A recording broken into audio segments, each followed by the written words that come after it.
behavior or the behavior of civilian shooters have often pointed to something the young men allegedly did or might have done: making eye contact with the police, running, holding a water pistol or BB gun, reaching for a driver's license or something else that could have been a gun, walking at night in a predominantly white neighborhood, playing loud music, selling illegal cigarettes, being large and threatening, and so on.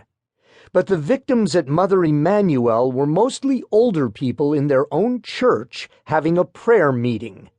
Dylann Roof reportedly told these innocent victims before he killed them, "You rape our women and you are taking over our country, and you have to go."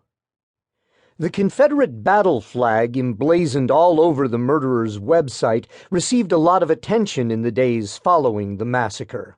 South Carolina's governor, along with other politicians who had accepted or supported the flag being flown on the state capitol grounds before the killings took place, changed their minds almost overnight.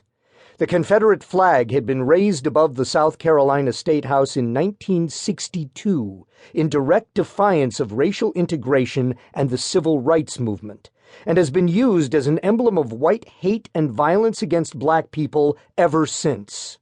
It is, therefore, an anti-Christian flag that helped inspire the murder of black Christians on June 17, 2015. Only since then have many Southern white Christian political leaders called for bringing down what many consider a deeply offensive symbol of a brutally oppressive past, as Governor Nikki Haley put it. I hope that by the time you've listened to this book, many more Confederate flags will have been taken down and removed from all state signs and license plates, and that Confederate merchandise will have been taken out of all of our stores. That being said, it's even more important that we move from symbols to substance.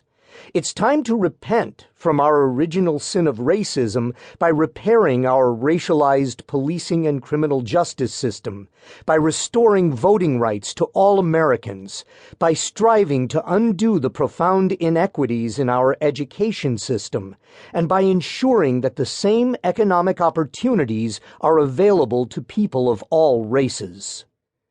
Dealing with our lingering racial sins is the only way to truly honor those who died in that Charleston church.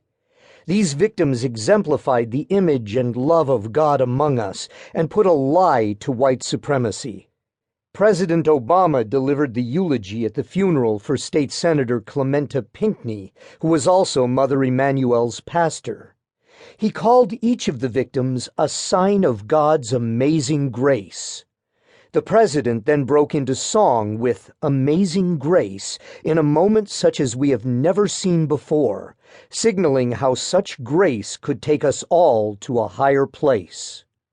The powerful service reminded us that each of these black Americans was a child of God whose life on this earth was exterminated by the explicit sin of white supremacy.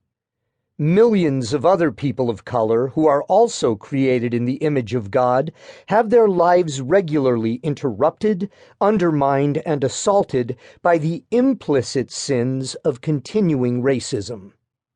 On the day that Dylann Roof appeared in court for the first time, family members of the people killed were there. Although there was no plan beforehand, some of them decided to speak directly to Roof. Nadine Collier startled the courtroom when she said, "I forgive you and have mercy on your soul." Her mother, Ethel Lance, had been one of the shooter's victims.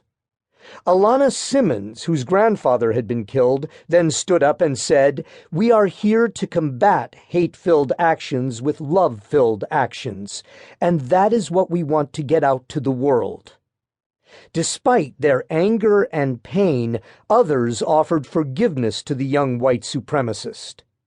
The anguish, grace, and forgiveness of one family member after another stunned the world. Those families are not just victims now. They set the tone for the new national conversation and action on race that is long overdue. They want and will require justice, but are also offering forgiveness. They have told the country that